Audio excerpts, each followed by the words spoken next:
अस्सलाम वालेकुम एवरीवन।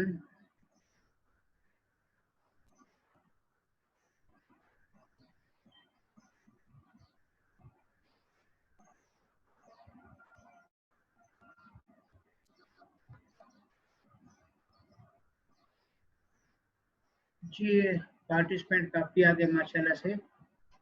किसी को कोई याद है मैसेज पे देखिएगा लास्ट हमने क्या ये फ्रॉड हो गया था इसमें, यानी हम जो लास्ट कर रहे थे मेरा ये तो मुझे याद है कि हम ये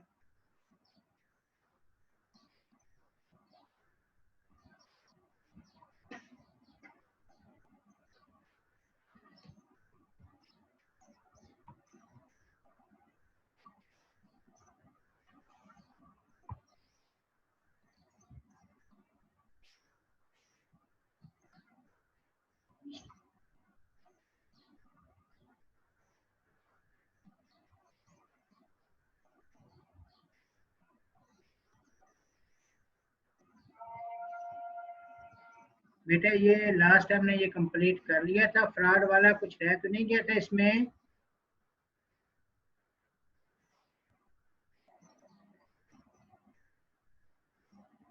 अगर किसी को आवाज आ रही है तो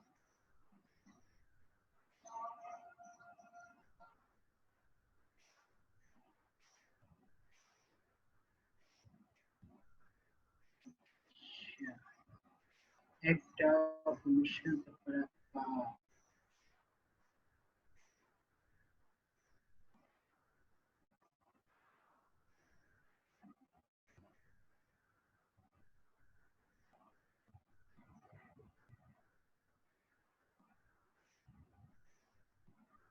यानी ये कंप्लीट हो गया था मेरा ख्याल है फ्रॉड वाला सारा।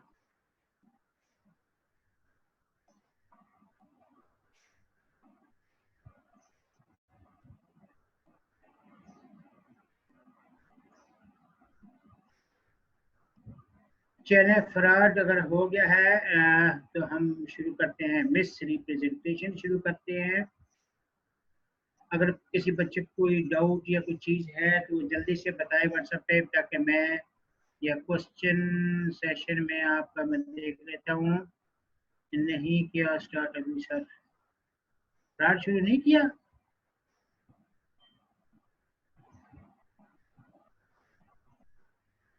अच्छा फ्रॉड भी करना है।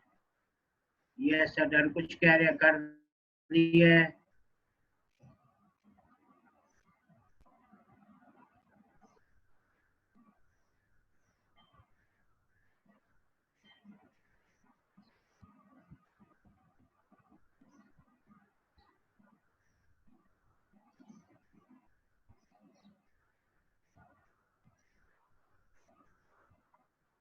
अच्छा इंटेंशन टू डिसीव तक पढ़ाया था, यानी कंप्लीट नहीं पढ़ाया था। चलो जी मैं पढ़ा देता हूँ, जो बच्चे कह रहे हैं कि कंप्लीट नहीं पढ़ाया था, चले मैं पढ़ा देता हूँ। फ्रॉड का जो मकसद होता है wilful intention to deceive other. Fraud का कंसेप्ट क्या आता है? Wilful intention to deceive other, जानबूझ के किसी को धोखा देना, ये फ्रॉड में जाता है। ठीक है, यहाँ पे डेफिनेशन है, fraud means and includes any of the following acts। ठीक है, वो सारे कि जानबूझ के, suggestion is a fact of that which is not true by one who does not believe it to be true, यानी जो जो कह रहा है उसको पता है कि ये गलत है। ठीक, एक्टिव कंसीलमेंट, जानबूझ के किसी को धोखा देना, ये नीचे सारी ये सारी यही पॉइंट हेडिंग के साथ है। फॉल्स स्टेटमेंट, गलत स्टेटमेंट दे रहे हैं जानबूझ के, याद रखिएगा जानबूझ के आप देंगे तो वो फॉल्स स्टेटमेंट है और वो फ्रॉड में जाएगी। अगर आप इनोसेंटली देते हैं, आपको खुद नहीं पता, तो मिस रिप्रेजेंटेशन में जाए। जानबूझ के ऐसी स्टेटमेंट दे रहे हैं, पता है ये गलत है, सही नहीं है, और जानबूझ के ऐसा कर रहे हैं अगले पार्टी को धोखा देने के लिए, तो ये फ्रॉड में जाएगा। नंबर वन है फॉल्स स्टेटमेंट। ठीक है, दूसरा यानी ये जान पता है कि इसके 500 या झूठ बोल रहा है, उसको पता है कि उसकी फैक्ट्री 500 या नहीं प्रोड्यूस करती जनरेटर या कोई भी चीज, और उसको बोल रहा है कि ये 500 बना दिया है, जनरेटर बनते हैं। यानी कोई भी एग्जांपल आपको पता है कि जो आप कह रहे हैं वो गलत है, एक फॉल्स स्टेटमेंट है। एक्टिव कंसीलमेंट, एक्टिव कंसीलमेंट है कि कोई उसमें कमी है, नुक्स है, फ्लॉ है, उसको आप महारत से छुपा लेते हो। यानी अगर बिल्डिंग बेच रहे हो तो अंदर से टूटी फूटी है, ऊपर पेंट वेंट करके कहते हो बिल्कुल न्यू है, ठीक। एक्टिव कंसीलमेंट, मैंने कहा आपको एग्जांपल दीजिए, कुर्बानी के जगह में जानवरों के दांत टूटे हुए होते हैं तो वो नकली दांत में लगा लेते हैं, यानी किसी चीज को महारत से छुपाना, ठीक है, वो नजर ना आए, ये एक्टिव कंसीलमेंट कहलाती है। लास्ट टाइम मेरा ख्याल है ये चीजें मैंने पढ़ाई। अच्छा, यहाँ पे हाउस की एग्जांपल दी है कि हाउस में वॉल्स या क्रैक पड़े हुए थे, आपने ऊपर पेंट कर दिया, छुपा दिया, ये एक्टिव कंसीलमेंट में जाता है, ठीक, ये फ्रॉड में जाता है। इंटेंशनल नॉट परफॉर्मेंस, जब आप प्रॉमिस कर रहे हैं लेकिन आपका इरादा नहीं है परफॉर्म करने का, आप बेशक प्रॉमिस कर रहे हैं लेकिन आपका इरादा परफॉर्म करने का नहीं है, तो ये भी फ्रॉड में जाता है, ठीक। इसकी मैंने एग्जांपल आपको दी थी कि अगर फर्ज किया अब्दुल्ला शेख साहब हैं तो वो रोजीना बाजी के साथ इस्लाम कह रहे हैं, और उनका रोजीना बाजी ने पूछा कि भाईजान शादी करोगे, तो कहते हैं हाँ करूंगा, लेकिन उसका इरादा नहीं है शादी करने का, ठीक, तो ये भी फ्रॉड में जाएगा। यानी अभी है तो इसी तरह की मैंने बहुत सारी, यानी आपका कोई भी इसी तरह प्रॉमिस को करते हैं, इरादा नहीं है परफॉर्म करने का, तो ये इंटेंशनल नॉट परफॉर्मेंस, ये भी फ्रॉड में जाता है।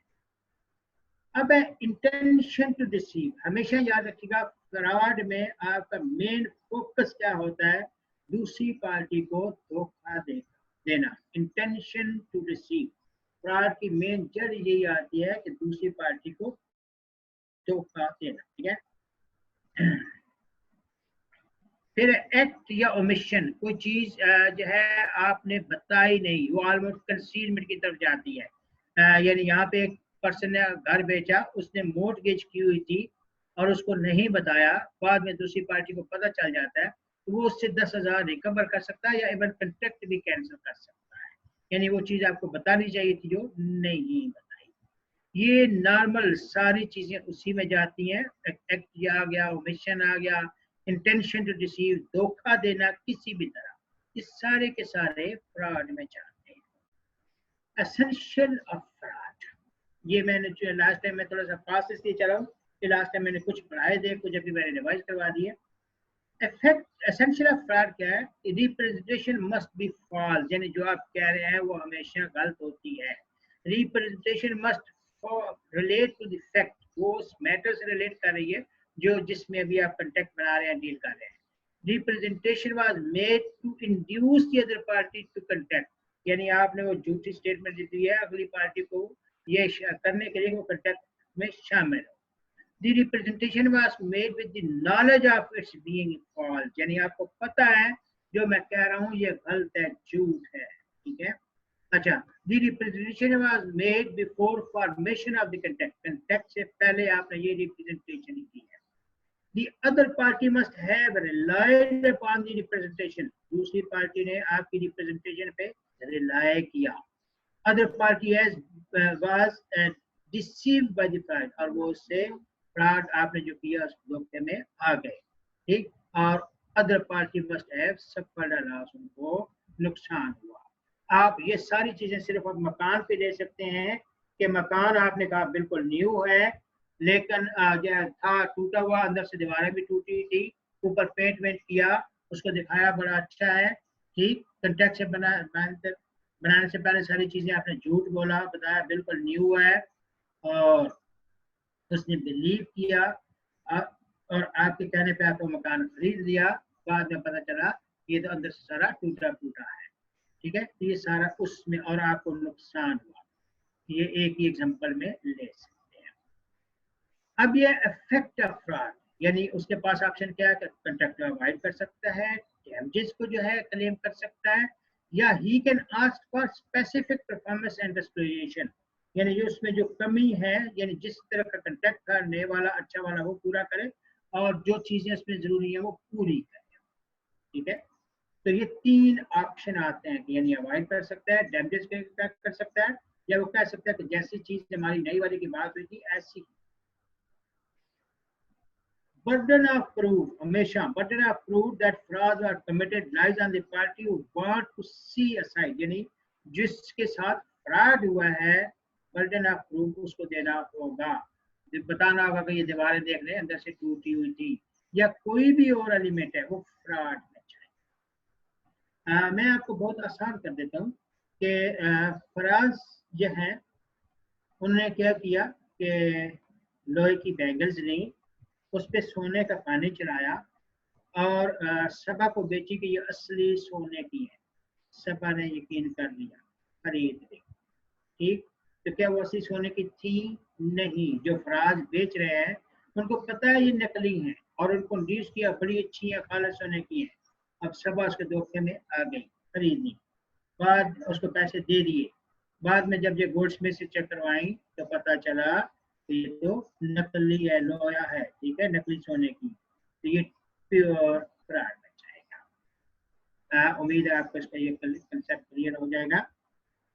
इसमें 2 चीजें नीचे आ रही हैं, यहाँ पे आपका एमसीक्यूज बहुत अच्छा बनता है। साइलेंस एज टू फ्रॉड, उसमें है ड्यूटी टू स्पीच और silence is equivalent to speech. पहली बात है कि अगर कोई खामोश हो जाता है, कुछ चीज पूछते हैं और वो खामोश हो जाता है, या नहीं भी पूछते, कंट्रैक्ट के वक्त वो खामोश रहता है, तो साइलेंस से क्या फ्रॉड एलिमेंट शामिल होगा या नहीं? तो इसमें 2 चीजें याद रखिएगा। वो सिचुएशन कि जहां पे आपका बताना जरूरी था, ड्यूटी टू स्पीच था, आपका बताना जरूरी था,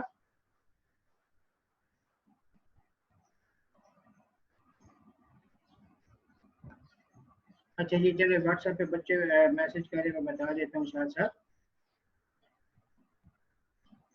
जी, आपका बताना जरूरी था और आपने नहीं बताया, ड्यूटी टू स्पीक, तो ये फ्रॉड में जाएगा। और अगर अगली पार्टी ने आपसे पूछ लिया और आप खामोश हो गए,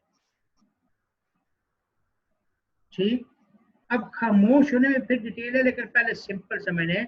आप यूं समझ लें कि ये मैं पर नाम देख रहा हूं आप लोगों के, यहाँ पे कोई इनोसेंट है। इनोसेंट जो है लड़की या लड़का जो भी है, वो जाते हैं हारिस के पास। इनोसेंट किसके पास जाते हैं? हारिस के पास जाते हैं कि भाई मुझे ये हार्स खरीदना है। अब हारिस के पास जो हार्स है, ठीक, हारिस को पता है ये बीमार है और उसको बताना चाहिए था, उसका काम था बताना, ड्यूटी टू स्पीक, नहीं बताया तो ये फ्रॉड में जाएगा। अब इसकी दूसरी शेप कि अगर वो हारिस इनोसेंट हारिस से पूछता है कि यार लगता है ये हार्स बीमार है, और इनोसेंट जो हारिस जो है वो खामोश हो जाता है, अब जो है that is equivalent to speech. ठीक, तो यहाँ पे वो साइलेंस जो है वो फ्रॉड नहीं होगी। कोई डाउट? इसी तरह आप क्या कोई एक एग्जांपल और ले रहे हैं, यानी कहने का मकसद है आपको इसका कंसेप्ट क्लियर करना चाहिए कि जहां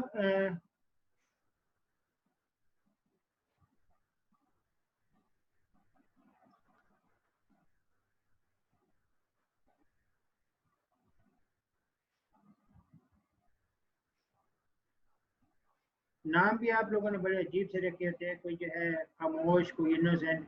असली नाम माँ बाप ने इतने अच्छे अच्छे रखे हैं, वो आप जो है लालची जी, पता नहीं क्या क्या नाम आप रखते हैं। अच्छा चले मैं आप पे नाम ही जैसे एग्जाम्पल लेता हूँ। आप यूं समझ लें, यहाँ पे जो है फर्ज कर लें कि मिर्जा जुबैर बेग हैं। मिर्जा जुबैर बेग जो है वो कंटेक्ट करते हैं नताशा बाजी से शादी का, और नताशा जो है पहले से शादीशुदा थी, ये अनमैरिड समझ गए। अब नताशा का काम था ये बताना, ड्यूटी टू स्पीच, नहीं बताया, ठीक है, और अपने आप को जो है अनमैरिड शो किया थी। लेकिन अगर मिर्जा साहब उससे पूछते हैं कि भाई लगता है पहले से शादीशुदा है, और नताशा जो है वो खामोश हो जाती है, बोलती नहीं है, तो इट्स मीन अब फ्रॉड नहीं है, यानी वो उसने सर झुका लिया है, एक्सेप्ट कर रही है, बोल नहीं रही लेकिन इसको एक्सेप्ट कर रही है। ठीक, तो अब ये फ्रॉड में नहीं जाएगा।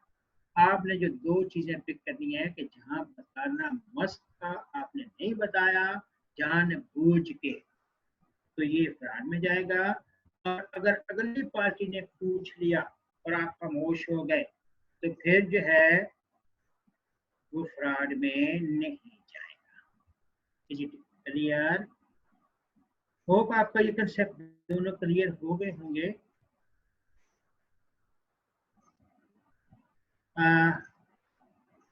दोनों ये कंसेप्ट मैंने कोशिश तो की है कि आपको अच्छी तरह कंसेप्ट क्लियर हो जाए। फ्रॉड के बाद आता है मिस रिप्रेजेंटेशन। मिस रिप्रेजेंटेशन और फ्रॉड जो है बज़ाहिर दोनों में पार्टी को धोखा होता है। फर्क क्या आएगा कि फ्रॉड में पार्टी जानबूझ के डेलिबरेटली यानी विलफुल इंटेंशन टू डिसीव होता है, यानी किसी ने वो बैंगल पे जानबूझ के पानी चढ़ाया और कहा असली है, वो फ्रॉड था। लेकिन दूसरा केस लीजिएगा, दूसरा केस हम यूं लेते हैं कि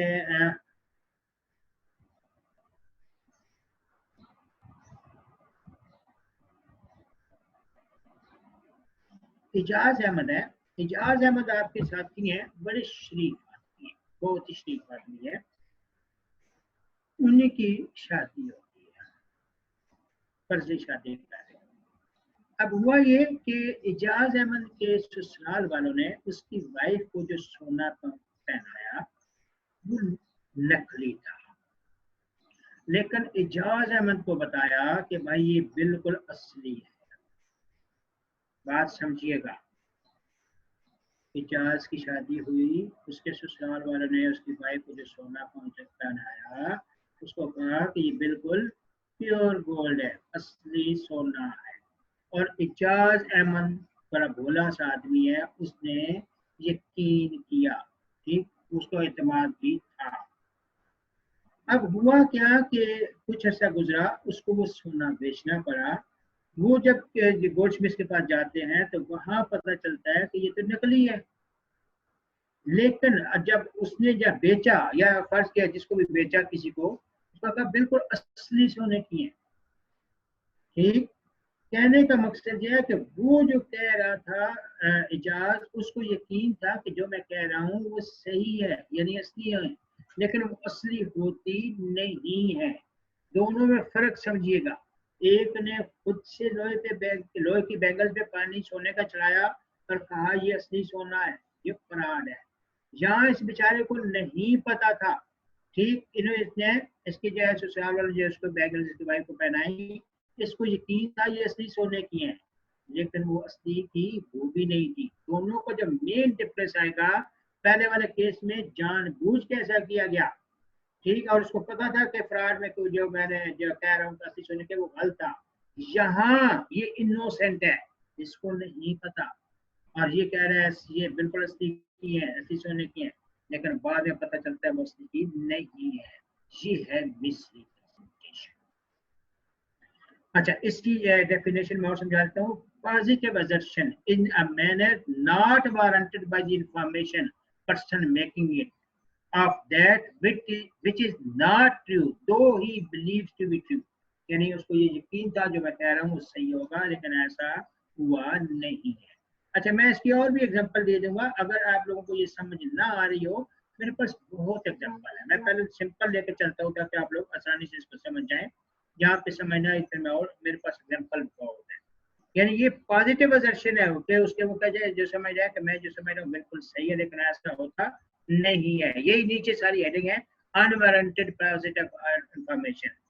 ठीक, अच्छा, यानी ये दूसरे नंबर पे any breach of duty which without any intention to deceive gain an advantage, कोई आपने ड्यूटी ब्रीच की और आपका मकसद एडवांटेज अनफेयर लेना नहीं था, लेकिन बताना। ये नीचे सारी वही जो पॉइंट है, यहाँ पे उनकी डेफिनेशन है ब्रीच ऑफ ड्यूटी। वही ये जो 1 2 3 पॉइंट है, नीचे हेडिंग है अनवारंटेड पोजीशन पॉजिटिव असर्शन।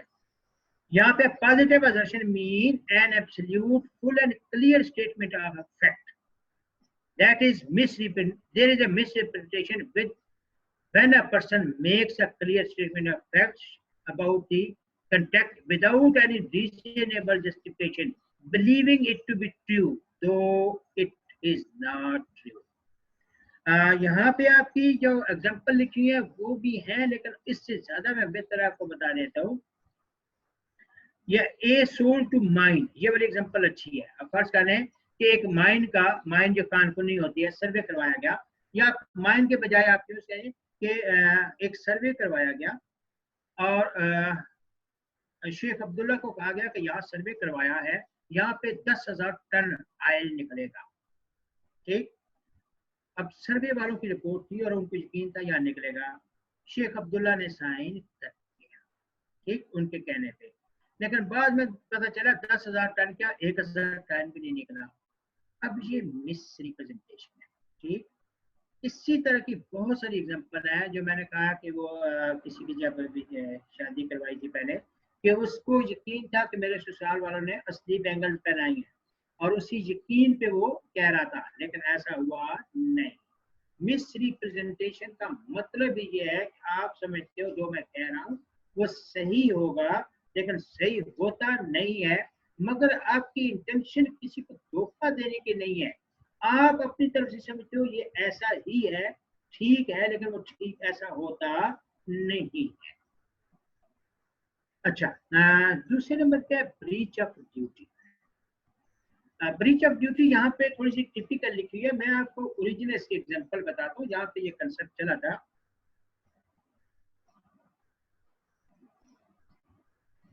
हुआ यह था कि एक डॉक्टर थे, उनके पास एक पेशेंट आया, पैरालाइज पेशेंट, फालज का पेशेंट। डॉक्टर ने उनसे बात की, उन्होंने कहा कितने पैसे लगेंगे, तो सारे ट्रीटमेंट, फालज का चूंकि पैरालाइज पेशेंट है, फालज की ट्रीटमेंट थोड़ी सी लेंथी होती है, उन्होंने सारा हिसाब किताब लगा कर कहा कि जी 6 महीने ट्रीटमेंट होगी, या 3 महीने का 3 महीने ट्रीटमेंट होगी और 60,000 आपको पे करना पड़ेगा। अब हुआ ये कि जब उन्होंने कंटेक्ट हो गया, पेशेंट दाखिल हो गया, दरमियान में इत्तेफाक ये हुआ कि डॉक्टर की फीसें बढ़ गई और मेडिसिन की कीमत भी बढ़ गई। अब डॉक्टर जो है वो ये समझा कि इनको पता होगा, हॉस्पिटल वालों को भी पता, को भी उम्मीद इनको पता होगा, लेकिन वो बेचारे सादा थे, लेमैन थे, देहाती थे, उनको इन चीजों पर नहीं पता। जब ट्रीटमेंट फाइनल हो गई, बिल जब बना तो उन्होंने बनाया 1 लाख का। अब वो जिनका पेशेंट था उन्होंने कहा जी हमारा तो एग्रीमेंट हुआ था 60,000 का। कहते नहीं जी, जो आपको पता होना चाहिए, दवाइयों की कीमत बढ़ गई है, डॉक्टर की फीस बढ़ गई है, तो आपको ये पता होना चाहिए। अच्छा, अब जो है वो आपको 1 लाख देना पड़ेगा। तो उन्होंने कहा जी हमारे पास तो 1 लाख नहीं, हम नहीं दे सकते। अब हॉस्पिटल वालों ने कहा हम पेशेंट नहीं देंगे, तो बेचारों को मजबूरन कहीं से अरेंज करके उन्होंने 1 लाख रुपया दिया, लेकिन उन्होंने फिर स्यू कर दिया। जब स्यू किया तो कोर्ट ने उनके हक में फैसला दे दिया, ये कह के कि ब्रीच ऑफ ड्यूटी, कि उनको ये बताना चाहिए था लेमैन को कि भाई पहले ये एग्रीमेंट हुआ था, अब दवाएं बढ़ गई हैं, कि दवा की कीमत बढ़ गई है, डॉक्टर की फीस बढ़ गई है, तो उनको वो उन्हें ड्यूटी ब्रीच की उनको बताना चाहिए था। इसको बोलते हैं ब्रीच ऑफ ड्यूटी। अच्छा, इसमें फिर inducing mistake in the subject matter. Inducing mistake in the subject matter ये है कि ये भी आप मिस रिप्रेजेंटेशन की बेस पे कहते हैं। आप यूं समझ लें, इसकी ओरिजिनल कहानी ये थी कि मोटरसाइकिल के सेंटर एक्सल जो है वो एक दफा एक लॉट टेढ़ी बन गई। मैं आपको ओरिजिनल केस बता रहा हूँ, चलो आप यहाँ भी पढ़ लीजिए या वैसे भी मुझसे पूछ सकते हो। आप साइकिल या मोटरसाइकिल के दरमियान एक सेंटर एक्सल डलता है, हम उसकी बात कर रहे हैं, वो एक लॉट टेढ़ी बन गई। अच्छा, वो होलसेलर के पास थी, तो एक जो है लोगों ने खरीदी उनसे, ये कोई खरीदने गया, तो अब वो जब मोटरसाइकिल का सेंटर एक्सल खरीद रहा था जो पार्टी, उसने देखा कि ये थोड़े से टेढ़े हैं। वो होलसेलर से पूछने का भाई ये लगता है ये टेढ़े हैं, सही नहीं है। अब होलसेलर को भी नहीं पता था, तो वो कहता है नहीं यार टेढ़े नहीं है, ये डिजाइन चेंज हुआ है, यानी वो फ्रॉड नहीं लगा रहा, उसको भी नहीं पता कि ये टेढ़े है। जब वो ले गए फिट किया तो पता चला ये वाकई टेढ़े थे। ठीक, inducing mistake in this subject matter, या आप यूँ समझ लें कि आमना बेटी ने जो है ट्यूशन सेंटर खोल, स्कूल खोल लिया है और उसके लिए पंखे लेने गई, तो होलसेलर से जब पंखे लिए, अब आमना बेटी ने देखा कि इसके पंखे जो है उनका डिजाइन सही नहीं है, तो उनको बोल भी रही है कि ये पंखे सही नहीं है। वो कहते हैं नहीं नहीं पंखे सही हैं, बिल्कुल सही है, आप ले जाएं, बेफिक्र है, ये डिजाइन चेंज हुआ है। जब आमना बेटी वो पंखे ले आई, पर जो है उसके जब जोड़े, तो जब चलाया तो हवा जो है पंखा ऊपर छत को देना शुरू कर दी पर्सन को देने के बजाय। तो अब उसको वापस करना पड़े किस बेस पे कि उसने जो है वो अपनी तरफ से कोशिश की कि ये जी डिजाइन चेंज हुआ है, हालांकि डिजाइन चेंज नहीं था, ठीक है, वो बने ही उल्टे थे और पता उसको भी नहीं था। क्या होता है अगर वो जानबूझ के टेढ़े बने और जानबूझ के किसी को धोखा देता, फिर फ्रॉड में जाता। यहाँ उसको भी नहीं पता था और उसने जो है उसको बताया कि ये डिजाइन। तो जो मेन चीज पिक करनी है मिस रिप्रेजेंटेशन और फ्रॉड में आप जानबूझ के किसी को धोखा देने के लिए करते हैं। मिस रिप्रेजेंटेशन जो है वो इनोसेंट रिप्रेजेंटेशन होती है। आप समझते हैं मैं जो कह रहा हूँ वो ऐसे ही है, सही है, लेकिन ऐसा होता नहीं। अच्छा जी, essential of misrepresentation almost वो फ्रॉड वाले हैं, सिर्फ फर्क यह है कि वहाँ बिल्कुल था, यहाँ बिल्कुल नहीं है। इट मस्ट मेड इनोसेंटली, यानी यहाँ पे आप इनोसेंटली जो है कह रहे हैं, आपको खुद नहीं पता, आप ये समझते जो मैं कह रहा हूँ सही है, लेकिन होता सही नहीं है। It must relate to the fact essential to the contract, ठीक है, मेयर एक्सप्रेशन यानी यहाँ पे जो कंटेक्ट हो रहा है उससे वो रिलेट होना चाहिए। स्टेटमेंट मस्ट बी अनट्रू, यानी वो सही नहीं निकली, जिस तरह फ्रॉड की भी एंट्री होती है। अच्छा, it must induce other party to enter into contract, मैंने कहा सारे उस वाले ही है, आप कंडक्ट में एंटर होते हैं, आपको लॉस होता है, ठीक है। And other party can not discover the truth by ordinary intelligence, आम तौर पे आप ऐसी कुछ चीजें देखने से आपको सही पता नहीं चलता, बाद में यूज करने या उसमें लगाने से पता चलता है। ये ऑलमोस्ट फ्रॉड वाले सारे एलिमेंट्स हैं, सिर्फ फर्क क्या आएगा, इनोसेंट। अच्छा, जब भी अब इफेक्ट ऑफ मिस रिप्रेजेंटेशन क्या हो सकता है, आप कंटेक्ट रिसेंड कर सकते हो, यानी कैंसिल कर सकते हो, ठीक है, उस सारे कंटेक्ट को कैंसिल, जैसे वो आमना बेटी को पंखे सारे वापस करना पड़े, ठीक है, या उसका ही can accept the contract and ask the other party for restoration, यानी उसको कह सकती है कि दूसरे अच्छे वाले पंखे जो सही वाले वो ला के दो, ठीक। किन सूरतों में एग्रीव पार्टी रिसेंड करने का राइट खो देती है? Aggrieve party lose the right in following cases. If consent was given with the knowledge of misrepresentation, उन्होंने कहा जी जैसा भी है सही है नहीं है वो आप या कबूल करें, मैं कहती ठीक है। If third party has acquired rights, अगर थर्ड पार्टी को आपने गुड फेथ में दे दिए हैं, वो कहते हैं ठीक हम यूज कर लेंगे। If the aggrieve party could discover the truth with, यानी आपके पास मौका था, आप दूसरे से पूछ के ये कर सकते थे, ये चीजों में फिर आपका जो आप रिसेंड नहीं कर सकते। ये नॉर्मल कंसेप्ट है, इसमें आपका इतना इश्यू नहीं बनता। जहाँ पे आएगा वो यहाँ पे जो होना चाहिए था वो नहीं है। हाँ, ये वो जो चीजें पढ़ी है ना, वो यहाँ पे आपको loss of right of cancellation यहाँ पे अच्छा समझ आएगा। मैं आपको हल्का सा कंसेप्ट दे दूंगा, टाइम बहुत है। ये loss of right of cancellation, ये जो ऊपर पढ़ी है ना, ये 5 एलिमेंट है, ये यहाँ पे आपको अच्छा समझ आएगा। 4, यानी किन कंडीशन में आप जो है राइट लॉस कर देते हो कैंसिलेशन का, उसमें ये सारे कवर होते हैं। एक है अफर्मेशन। अफर्मेशन का मतलब ये होता है कि आपके वो बेशक फ्रॉड है, मिस रिप्रेजेंटेशन है, कोई भी है, आपको पता चल जाता है और आप फिर भी कहते हो कि ठीक है, यानी सब्सिक्वेंट नॉलेज मिलने के बावजूद आप कहते हो चलो ठीक है, यही ठीक है, तो फिर आप जो है उसको रिसेंड करने का हक खो देते हो। अफर्मेशन का मतलब ये होता है कि जब आपको पता है कि वो चीज वो नहीं है जो मंगवाई गई है, यानी फर्ज कर लें कि कोई एक वो इजाज साहब ने जो आपने लिए बिरयानी मंगाई, चिकन बिरयानी मंगाई, लेकिन वो मटन बिरयानी आ गई, उन्होंने देख लिया कि चिकन नहीं है, मटन है, देखने के बाद भी कहा ठीक ठीक। या जो है जुबैर साहब है, उनकी जो बात हुई थी शगुफ्ताबाजी के लिए, लेकिन बाद में जो है at the time of marriage वो नगमा के लिए आए। अब इसको पता भी चल गया है कि नगमा है, लेकिन वो कहते हैं यही थी। यानी आप ये समझे, मैं ये आपके लोकल एग्जांपल इसलिए दे रहा हूँ, आपके प्राइवेट लाइफ से हो, कि यहाँ पे जब आपको पता भी चल जाता है कि ये चीज जो मैंने, जो हमारा कंटेक्ट हुआ था या हमारे इसमें शामिल थी, वो ये नहीं है। बिरयानी के एग्जांपल ले लो, पक्के के एग्जांपल ले लो, फैंस जो है उसके फर्श के ले लो, बाइक के ले लो, यानी कोई भी चीज जब आपने कंटेक्ट किया वो उस तरह की नहीं थी, लेकिन आपने अफर्म कर दिया कि चले यही ठीक है, ठीक। तो फिर आप कैंसिल करने का बोल देते हैं। इसी में फिर है restitution not possible. Restitution not possible का मतलब यह है कि वो चीज आपने यूज कर ली, वो चीज आपने कुछ यूज कर दी, अब वो उसको असली हालत में नहीं ला सकते। यानी परफ्यूम था, आमना ने परफ्यूम मंगाया, ठीक है, सबा से, और आमना ने वो उसकी सील तोड़ दी, परफ्यूम यूज कर लिया, अब वो वापस नहीं हो सकता, ठीक।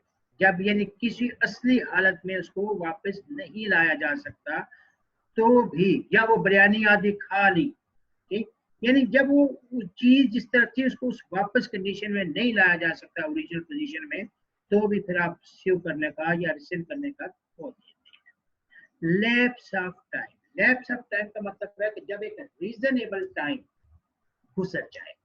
वही अगर बात कर रहे हैं जो एजाज ने बिरयानी मंगवाई, उसको पसंद नहीं आई, तो उसको काम था वो बताना, नहीं बताया, रात भर पड़ी रही, रात गुजर गई और सुबह तक वो बिरयानी खराब हो गई, तो अब आप बिरयानी वापस नहीं करेंगे। Lapse of time in reasonable time जो है वो गुजर गया। और फिर है राइट्स ऑफ थर्ड पार्टी। आपके पास वो चीज थी, आपने आगे बेच दी और अगली पार्टी ने वो एक्वायर कर ली, तो फिर भी आप, यानी वो बिरयानी आपने जो मंगाई थी किसी और का आगे बेच दी है, और अब वो आप कॉन्ट्रैक्ट कैंसिल नहीं कर सकते। तो ये चार बातें हैं जिनकी सूरत में आप जो है, एक चीज और बता दूं जो यहाँ नहीं है, अगर आप सुन रहे हैं, पांचवी भी आती है अनऑथराइज मटेरियल अल्ट्रेशन, जो यहाँ नहीं है। पांचवी क्या आती है? Unauthorised material alteration. उसमें अपनी मर्जी से कोई चेंज कर देते हो। अगर बिरयानी वाली का एग्जांपल लेते हो, तो मीन बिरयानी में आपने बोटियां निकाल के आलू डाल दिए, ठीक, तो क्या वापस होगा? कैंसिल कर लोगे? नहीं। तो अनऑथराइज मटेरियल अल्ट्रेशन का मतलब यह है कि जो आपका नहीं बनता था उसमें आपने अल्ट्रेशन की। तो इन पांच कंडीशन में आप रिसेंड करने का को देते हैं। मैं इसलिए थोड़ी सी यहाँ डिटेल में चलाया कि ऊपर जो है वो इतना अच्छे अंदाज से नहीं था, इसलिए मैंने वो थोड़ा सा ये पॉइंट जो थे इतने अच्छे, ये बात हुई है लेकिन ये इतने अच्छे अंदाज में नहीं थी, तो इसलिए मैं वो वहां आप पढ़ जाया। अच्छा, बर्डन ऑफ प्रूफ हमेशा जो आप अग्री पार्टी है उस पर रहेगा।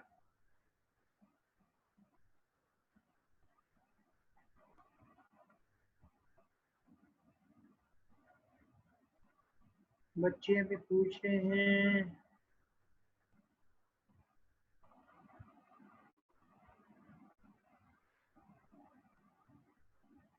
ये भाई आपका सर्कुलर आया है कि एग्जाम पे से रिलेटेड अगर फाइल दें,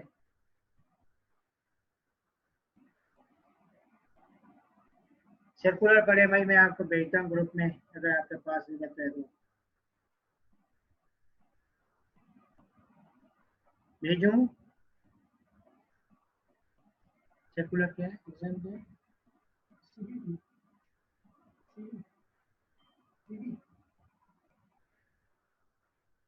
आप लोगों का पेपर का भी इमीडिएट सर्कुलर आया है।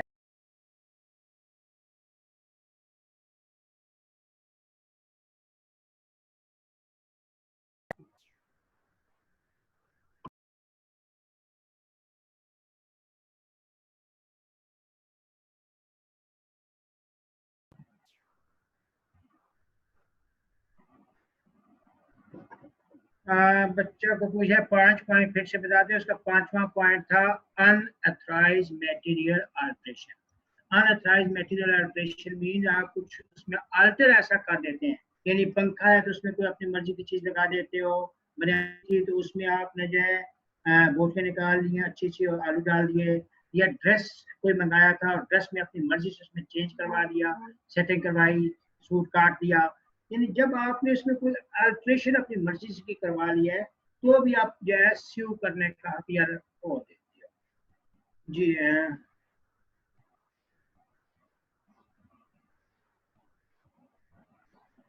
बेटा अभी तो मैंने सर्कुलर पढ़ा नहीं, देखा है, आप भी देखें पढ़ें, वो क्लासें स्टार्ट होंगी नहीं होंगी वो बाद में डिसाइड करते हैं, दुआ करो क्लासें चलती रहे। दूसरा बहुत से बच्चे पूछते हैं मुझसे, हालांकि बिजी भी होता हूँ लेकिन मुझे अच्छा लगता है जब बच्चे पूछते हैं, मैं रिप्लाई भी करता हूँ। ठीक है, आप भी पढ़े, मेन चीज आती है कि पढ़े, कंसेप्ट क्लियर करें। अच्छा, यहाँ पे एक हेडिंग दी हुई है, contract of utmost good faith. Contract of utmost good faith का मतलब यह था कि ये वो कंट्रैक्ट हैं जहां पे आपको सारा चीजें बताना, क्लियर करना जरूरी होता है। इसको बोलते हैं कंट्रैक्ट ऑफ अब्रे में फिदे। क्या बोलते हैं? कंट्रैक्ट ऑफ अब्रे में फिदे। अब्रे में फिदे का मतलब ये होता है कि जहां पे जब आपको कंट्रैक्ट कर रहे हैं उसमें सारे मैटेरियल फैक्ट्स डिस्क्लोज करना मस्ट होता है। ठीक, उसमें सबसे पहले है फिड्यूशियरी रिलेशन, यानी फादर एंड सन, यहाँ पे डॉक्टर और पेशेंट, यानी अगर पेशेंट इलाज करवा रहा है तो उसको लाजमी हर चीज बताना चाहिए, यानी बाज दफा कर बेहोशी की दवा देनी है तो लड़की जो है उसकी एज तो 55 है लेकिन वो बता 28 रही है, तो वो मेडिसिन की जो डोज वो सही नहीं दी पाएगी या उस पर असर नहीं होगा, या हो सकता है ज्यादा असर हो जाए, तो जो लड़की है उसको अपनी असल उम्र बतानी चाहिए। यानी ये वो चीजें हैं जहाँ पे आपको फाइनेंशियल रिलेशन, जहाँ पे आपको सारे मटेरियल फैक्ट्स, एतमाद का रिश्ता बोलते हैं, इसमें अब्रे में फिदे, मैं रिपीट कर रहा हूँ, आपका यहाँ पे नहीं लिखा हुआ लेकिन इसका ओरिजिनल नाम मुझे पता है, अब्रे में फिदे, कि जहाँ पे ऑल मटेरियल फैक्ट्स डिस्क्लोज करना मस्ट होता है, यानी फाइनेंशियल रिलेशन में है। इसी तरह कंट्रैक्ट ऑफ इंश्योरेंस, इंश्योरेंस का जब कंट्रैक्ट होता है तो उसमें भी आपको सारे जो है मैटेरियल फैक्ट्स बताना जरूरी होते हैं, जैसे आपकी एज कितनी है, कोई बीमारी तो नहीं है, शुगर डायबिटीज या कोई भी एलिमेंट, वो आपका बताना मस्ट होता है ताकि वो अपने प्रीमियम का हिसाब लगा सके। फिर है contract of purchase of share. Contract of purchase of share, जो पब्लिक कंपनीज होती हैं जब ये शेयर बेचती है तो उनको अपनी कंपनी की प्रॉस्पेक्टस इशू करती है तो उसमें वो सारी चीजें उनको डिस्क्लोज करना चाहिए। अगर वो नहीं करती तो बाद में फ्रॉड एलिमेंट भी आता है, तो वो इनको सारी अपनी कंपनी की पोजीशन, सारा शेयर पैटर्न, सारी इंफॉर्मेशन डिस्क्लोज इस प्रॉस्पेक्टस में करनी चाहिए। फिर है contract of sale of land. यहाँ भी अब्रे में फिदे का एलिमेंट आता है कि आपको जो लैंड के, अगर कोई आपकी जमीन में सेम होता है प्योर या कोई भी उस लैंड के हवाले से, जो बंदा खरीद रहा है उसको तो नहीं पता होगा, ठीक, तो आपका उस जो आम तौर पे सेम, आप पता नहीं आपने कभी सुना नहीं, पानी उसमें बहुत जमीन से निकलता है, फसल नहीं होती, तो जो जमीन बेच रहे हो, जो मैटेरियल फैक्ट्स है वो आपको डिस्क्लोज करना मस्ट होता है। बच्चे साथ साथ मैसेज भी भेज रहे हैं।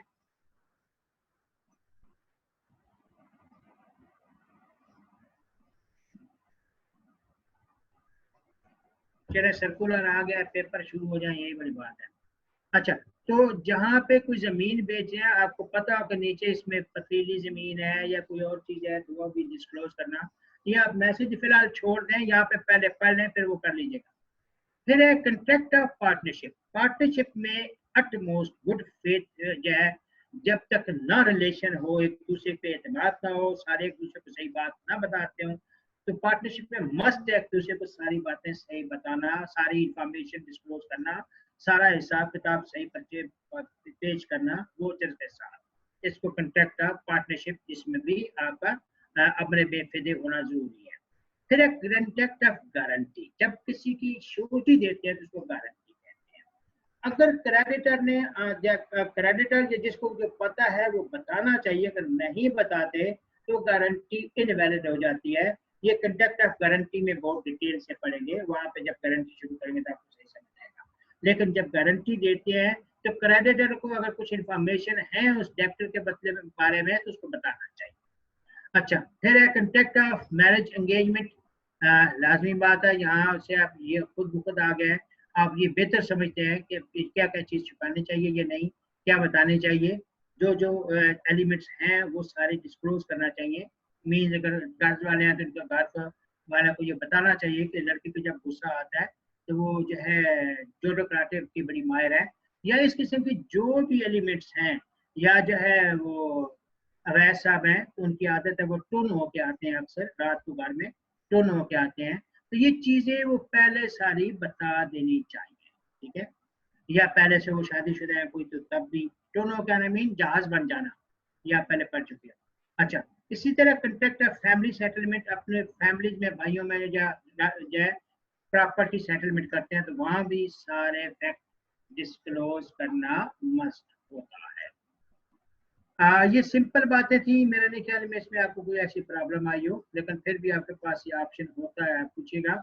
अब डिफरेंस कर लेते हैं between fraud and miss representation. यहाँ पे इंटेंशन नंबर वन क्या है, डिफरेंस नंबर वन क्या intention. In case of fraud, the party makes a false statement with an intention to deceive the other party. ये definition का फर्क है कि जहाँ पे जानबूझ के अगली पार्टी को धोखा देने के लिए वो फ्रॉड करती है, और in case of misrepresentation, there is no intention. मैंने कहा था misrepresentation पे आपका मकसद है धोखा देना नहीं, दोनों का मेन डिफरेंस यही है। अच्छा, बिलीव है, in case of fraud the person making the suggestion does not believe it to be true, यानी फ्रॉड में उसको पता है कि जो मैं कह रहा हूँ वो गलत है, वो ट्रू नहीं होता, उसको पता होता है, लेकिन यहाँ जो है वो जो कह रहा होता है उसको ये यकीन होता है कि जो मैं कह रहा हूँ वो सही है। यानी वो इलियास की किसकी जो ससुराल वाले ने बैंगल डाली थी, तब उसको यकीन था ये असली वाली है, लेकिन असली होती नहीं है, ठीक। यहाँ फ्रॉड में इसको पता है कि जो मैं कह रहा हूँ ये गलत है, लेकिन यहाँ वो यकीन होता तो सही नहीं है, लेकिन उसको यकीन होता है कि जो मैं कह रहा हूँ वो बिल्कुल सही होगा। Damages in fraud, agreed party can avoid contract and claim damages. Fraud में जो है आप कॉन्ट्रैक्ट को कैंसिल कर सकते हो और डैमेजेस क्लेम कर सकते हो। यहाँ भी कॉन्ट्रैक्ट को कैंसिल तो कर सकते हो, लेकिन डैमेजेस क्लेम नहीं कर सकते क्योंकि अगली पार्टी को नहीं करना। ऑफेंस, ऑफेंस का मतलब यह है कि यहाँ पे जो फ्रॉड वाला है ये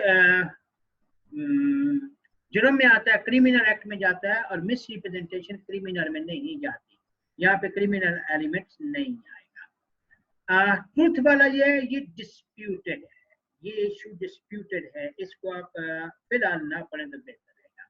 उसकी वजह यह है कि इसमें कुछ इशू चेंज हुए हैं, लॉ चेंज हुए हैं, डिस्प्यूटेड इशू, आपको ये ऊपर वाले कंसेप्ट करने होना चाहिए। अच्छा, यहाँ पे law of right of consolation है, ये मैंने पढ़ा दिया। अफर्मेशन, अफर्मेशन का मतलब मैंने बताया था, जब आप कोई चीज देखने के बाद कहते हो यही ठीक है, अफर्म कर देते हो, फिर आप कॉन्ट्रैक्ट कैंसिल नहीं कर सकते, या उसको यूज कर लिया, कोई ऐसा तरीका हो गया कि वो ओरिजिनल पोजीशन में बहाल नहीं हो सकती, तब भी आप, यानी आमों का कॉन्ट्रैक्ट हुआ था, आम तोड़ के नीचे उतार दिए, अब दरख्तों पे नहीं लगाए जा सकते, या परफ्यूम मंगाया था, परफ्यूम की सील तोड़ दी, अब वो जो है सील नहीं वापस कर सकती, ठीक। तो ये जो है उस असली हालत में वापस नहीं हो सकते, तब भी आप राइट जो खो देते हो कैंसिल करने का। लैप्स ऑफ टाइम, एक रीजनेबल टाइम होता है, वो टाइम गुजर जाए तो भी फिर आप जो है स्यू करने का खो देते हो। राइट थर्ड पार्टी ने वो गुड्स ले लिए हैं, और अब आप जिससे लिए उसको स्यू नहीं कर सकते क्योंकि थर्ड पार्टी गुड्स ले गई। और पांचवा मैंने बताया था अन जो है authorise material alteration. Unauthorise material alteration mean जो आपको अथराइज नहीं उसमें अल्टरेशन करते हो, यानी सूट लाए हो अपनी मर्जी से, उसमें जो है गला काट दिया या कोई चीज कपड़ा लाए हो काट दिया है, वो वापस नहीं होगा, ठीक है। या वो मैंने कहा था कि बिरयानी लाए, उसमें बोटियां निकाल के आलू डाल दिए, अब वो वापस नहीं हो सकता, ये अनअथराइज मटेरियल अल्टरेशन में जाता है। अच्छा, अब आते हैं जी मिस्टेक। मिस्टेक का मतलब ये होता है गलती, मिस्टेक का मतलब गलती। अब इसमें मिस्टेक में यानी एररोनियस जो है, यानी एरर, कोई गलती हुई है, एरर हुई है, उस एरर में यानी यहाँ पे एक एलिमेंट लिया जाता है मिस्टेक का it mean that should be consensus ad idem. मैंने कहा था कि अगर एक्सेप्टेंस में कंसेंसस एट इडम यह होना चाहिए, नहीं होगा तो बायलेटरल मिस्टेक कहलाती है। जो एक पार्टी कह रही है दूसरी पार्टी भी सेम समझ रही है, या दोनों को नहीं पता कि कोई डिफॉल्ट हो गया या हार्ट डेथ हो गया, तो वो मिस्टेक में जाता है। मिस्टेक को हम दो कैटेगरीज में देते हैं, बायलेटरल मिस्टेक। अच्छा, यहाँ पे दो लेते हैं, नीचे फिर दो लेंगे, ठीक है। मिस्टेक का याद रखिएगा, एक तो इसको लेते हैं। मिस्टेक जब भी शुरू करते हैं तो इसमें याद रखिएगा, सबसे पहली बात ये लेते हैं, मिस्टेक को हम कहते हैं नीमो सिंसीचर इग्नोरियर लीजम कॉज इग्नोरेंशिया फेसिट एक्सक्यूसिव इग्नोरेंशिया लीजम नॉन एक्सक्यूसिव। मैं रिपीट करता हूँ मिस्टेक को, कि मिस्टेक को हम ओरिजिनल डेफिनेशन जो लेते हैं कि यहाँ पे हम मिस्टेक को कहते हैं जी, मिस्टेक बेसिकली हो सकता है आपको ये चीज न समझ आ रही हो, थोड़ा सा टिपिकल हो जाएगा। मैं फिर रिपीट करता हूँ, मिस्टेक मीन्स नीमो सिंसीचर इग्नोरियर लीजम, नीमो सिंसीचर इग्नोरियर लीजम कॉज इग्नोरेंशिया फेसिट एक्सक्यूसिव इग्नोरेंशिया लीजम नॉन एक्सक्यूसिव। ये आपके आगे चल के आएगी मिस्टेक ऑफ लॉ में और मिस्टेक ऑफ फैक्ट्स में, कि लॉ आपको इसलिए पढ़ाया जाता है कि आप जो है अपने कंट्री में रहते हुए आपको लॉ का पता हो, ठीक है। अब ये नहीं कह सकते कि मुझे पता ही नहीं था रमजान में सरेआम खाना पीना है, तो यानी आप जिस कंट्री में रह रहे हैं वहां रहते हुए आपको उस कंट्री के रूल्स रेगुलेशन पता हो। अच्छा, मेरा ख्याल है हम थोड़ा सा उसकी तरफ जाते हैं। मिस्टेक को मैं फिर लेता हूँ, मैं साथ साथ जो है पहले देखता हूँ क्वेश्चन आंसर क्या है। अभी है टाइम, चले मैं क्वेश्चन आंसर भी ले लेता हूँ, साथ देखता हूँ। अच्छा जी, दानियाल साहब कहते हैं फ्रॉड एक्ट कमीशन चाहिए, ये हो गया था।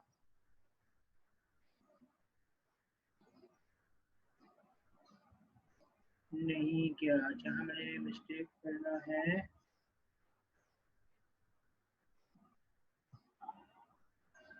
जी हम साथ साथ शुरू करते हैं।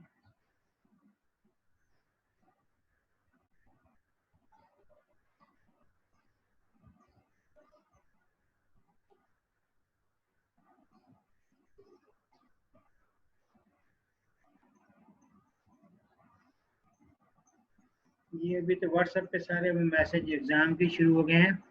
अच्छा, पढ़ना है, ये वाला साथ लेते हैं।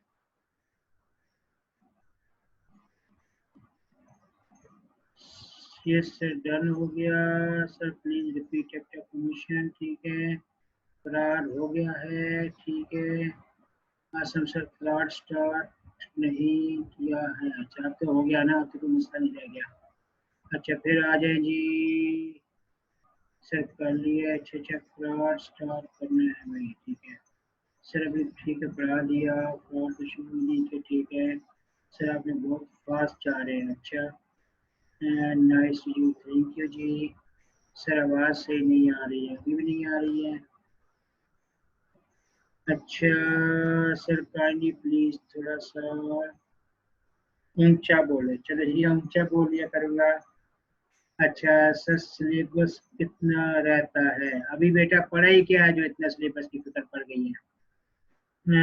सर से होता तो फ्रॉड हो सके, ससुराल वालों ने किया उसको, जी जी। अच्छा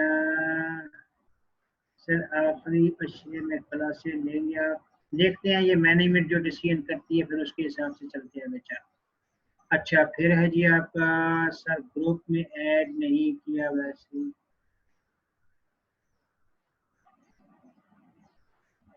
बेटा ग्रुप में वो मैंने सीआर को बोला हुआ है, आप उससे डायरेक्ट रब्ता कर लें, ग्रुप में इतना कौन सा मसला है। यस सर भेज दिया सर को, अच्छा ठीक है सर, ग्रुप एमसीक्यूज भेज दिया करें तो ताकि जारी, ठीक है बेटा भेज दिया करूँगा। सर जिन लोगों का सेशन जनवरी में स्टार्ट हुआ था वो ये अटेम्प्ट दे सकते हैं, जनवरी में स्टार्ट हुआ था और अभी अभी क्या है, जनवरी में स्टार्ट हुआ था, हाँ दे सकते हैं, जनवरी में स्टार्ट हुआ दे सकते हैं, यस। अच्छा sir, loss of right of consolation 4th point, ये मैंने बता दिया है। Sir please send me the syllabus of commercial law. अच्छा जी, अच्छा sir, right of third party में अगर थर्ड पार्टी सेकंड पार्टी को स्यू कर दे और ये चीज में कोई मसला है तो सेकंड पार्टी फर्स्ट पार्टी को स्यू, अगर टाइम रहता है, बाद दफा ये हो जाता है कि आपने कोई चीज मंगाई, देखे बगैर अगली पार्टी को दे दी और बाद में पता चला ये नुक्स है, तो फिर जो है आप कर सकते हैं जी, बिल्कुल कर सकते हैं। अच्छा जी, फिर ये कि लेकिन उसमें एक प्रॉब्लम ये है, थर्ड पार्टी, आपने अगर फैन मंगाया, आपने कहा था पाक फैन लाइएगा, वो रॉयल फैन ले आया और आपने आगे बेच दिया और उन्होंने यूज करना शुरू कर दिया, ठीक, फिर नहीं हो सकता। सेम चीज है। हाँ, कोई फैन मोटर खराब है उसमें, यानी वो है ही डिफॉल्टी, फिर कर सकते हैं। सर पेपर का होने बेटा, अभी तो सर्कुलर घूम रहा है, धड़ाधड़ घूम रहा है, उसी के हिसाब से ही होंगे। अच्छा, हम ये करते हैं कि अभी चूंकि क्वेश्चन आपको खत्म होगा, टाइम है, मैं मिस्टेक शुरू करता हूँ आपकी। मिस्टेक हम लेते हैं दो तरह से, बायलैटरल मिस्टेक और यूनिलैटरल मिस्टेक। बायलैटरल मिस्टेक वो मिस्टेक होती है जिसमें दोनों पार्टीज को नहीं पता होता, दोनों पार्टीज मिस्टेक में शामिल होती हैं, दोनों को नहीं पता होता। अच्छा, ये कंटेक्ट की फॉर्मेशन से पहले होता है, दीज मस्ट बी, यानी यहाँ पे ये डेफिनेशन लिखी है सिंपल सी है, there must be mistake as to the formation of contract, contract से पहले mistake must be made by both the parties, दोनों को नहीं पता, दोनों पार्टीज मिस्टेक हुई। अच्छा, it must be mistake of facts and not judgement या ओपिनियन, किसी जजमेंट या ओपिनियन के मिले फैक्ट्स की, यानी वो हार्स वगैरह डेथ हो गया, हार्स क्या खूबसूरत था नहीं, उस बात की बात नहीं, मिस्टेक ऑफ फैक्ट्स, यानी अगर जो है इसकी मैं आगे एग्जांपल देता हूँ बहुत सारी। इसकी एग्जांपल यहाँ पे सबसे पहले है, फर्स्ट किया एग्जिस्टेंस ऑफ सब्जेक्ट मैटर, इसकी बहुत सारी existence of subject matter, existence of subject matter का मतलब ये है, ये अब बायलैटरल मिस्टेक है। फराज ने फर्ज किया असलम से बाइक खरीदी, जहां यूनिवर्सिटी में दोनों मेरे क्या है या ICMA में आए, बाहर खड़ी कर दी, अब दोनों को नहीं पता कि बाइक चोरी हो गई, ठीक, या बाइक जल गई, या इसी तरह कहें कि घर में हर्ष देख के आए थे, या वैसे जो है बिलाल को पता है असलम के पास हर्ष है, यूनिवर्सिटी में ये कहीं बाहर बात की, अब दोनों को नहीं पता कि हर्ष डेथ, ठीक, वो जिसकी बात कर रहे थे वो सब्जेक्ट मैटर अब एग्जिस्ट ही नहीं कर, ठीक, म्यूचुअल मिस्टेक, क्लियर है। अच्छा, दूसरे नंबर पे है identity of subject matter. Identity of subject matter का मतलब ये होता है कि आप जो है दोनों, आप कुछ और समझ रहे हैं, अगली पार्टी कुछ और समझ रही है। मैंने आपको बेस्ट एग्जांपल दी थी कि एक पर्सन के पास दो गाड़ियां हैं, यानी आमना के पास दो गाड़ियां हैं, सबा जाती है, कहती मुझे गाड़ी चाहिए, आमना कहती मिल जाएगी, कहती कितने की, कहती 2 लाख की। अब सबा खुश हो रही है कि कल्टस 2 लाख में मिल रही है, और आमना कौन सी बेच रही है, मेहरान। तो आइडेंटिटी ऑफ सब्जेक्ट मैटर दोनों क्या है, इसी तरह अगर दो हार्स हैं तो अगर फर्ज कर रहे हैं अब्दुल्ला जाते हैं असलम के पास, ये हार चाहिए, वो कहते हैं मिल जाएगा, अब वो बेच रहा है बीमार वाला ब्लैक वाला, और असलम खरीदता है ये जो भी खरीदने वाला है वाइट वाला। अब दोनों का जो आइडेंटिटी ऑफ सब्जेक्ट मैटर, वो कुछ और बेच रहा है, ये कुछ और समझ रहा है, तो ये मीन हार्स वाली एग्जांपल ले रहे हैं, बाइक वाली एग्जांपल ले रहे हैं, आप CD70 की बात कर रहे हैं, वो जो है 100 की बात कर रहा है, तो ये आइडेंटिटी ऑफ सब्जेक्ट मैटर, ये दोनों जो है सब्जेक्ट मैटर जो है उससे आइडेंटिफाई नहीं कर पाए, ठीक, वो कुछ और समझ रहा था या कुछ और समझ रहे, identity of subject matter. Next है ownership of subject matter. Ownership of subject matter, थोड़ा सा तवज्जो सुनिएगा, मेरे ख्याल अगर बच्चे चले नहीं गए ज्यादा तो, ओनरशिप ऑफ सब्जेक्ट मैटर ये भी एक मिस्टेक है। मैं आपको इसकी ओरिजिनल एग्जांपल देता हूँ। दो बाप बेटा थे, और दो बाप बेटा जो है वो फिशरी का बिजनेस करते थे। बेटा इत्तेफाक से एक ही था और बाप जो है वो फिशरी का बिजनेस कर रहा था। बहुत अरसा से चल रहे थे और बड़े अच्छे चल रहे थे। हुआ ये एक दफा कि वो जो है बाप बेटे की किसी बात पे लड़ाई हो गई, किसी बात पे अनबन हो गई। तो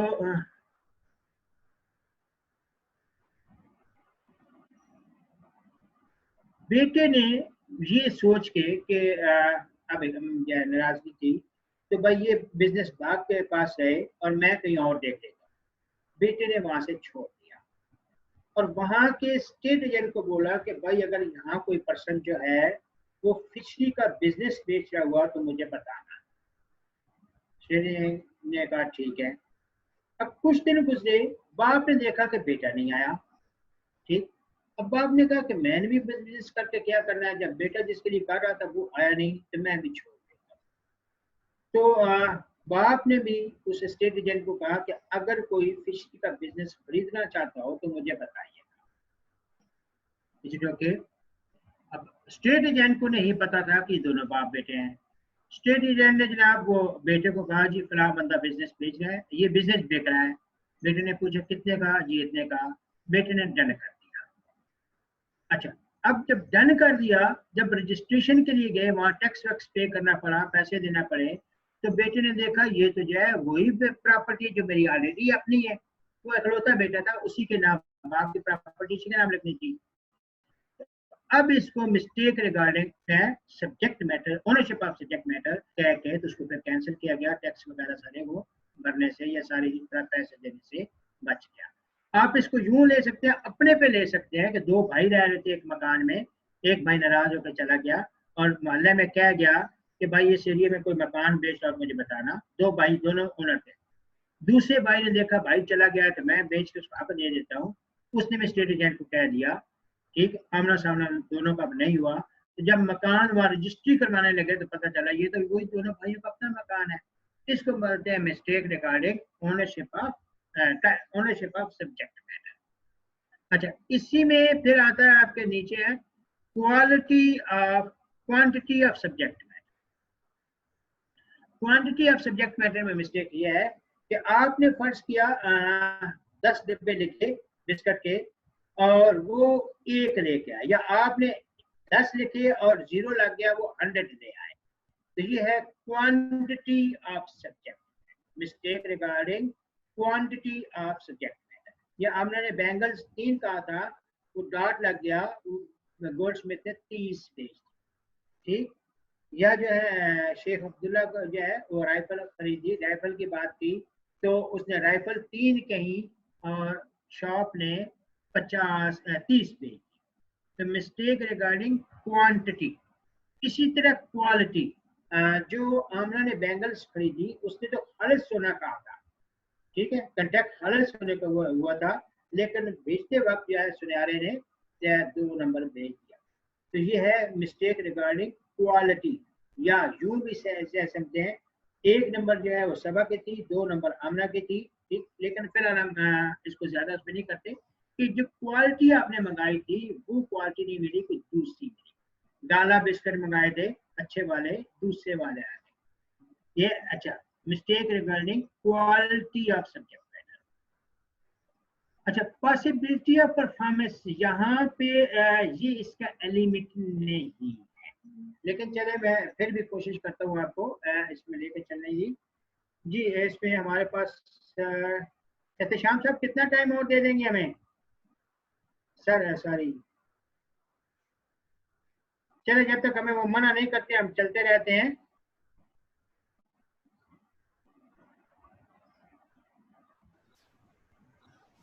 सर टाइम तो हो गया आपको, अगर आप 1-2 मिनट ले सकते तो ले लिया। नहीं, फिर वो मजा नहीं आएगा, फिर वो मजा नहीं आएगा। हम इंशाल्लाह कल से यही से शुरू कर देंगे। ठीक है सर, अगर 4-5 मिनट दे देते हैं फिर मेहरबानी, नहीं तो फिर बात कर देते हैं। सर अभी 11:05 हो गया, फिर मैं नेक्स्ट क्लास भी कनेक्ट करनी है ना। ओके ओके ओके ओके, खुदा हाफिज़, थैंक यू। ओके बेटा, खुदा हाफिज़ सब।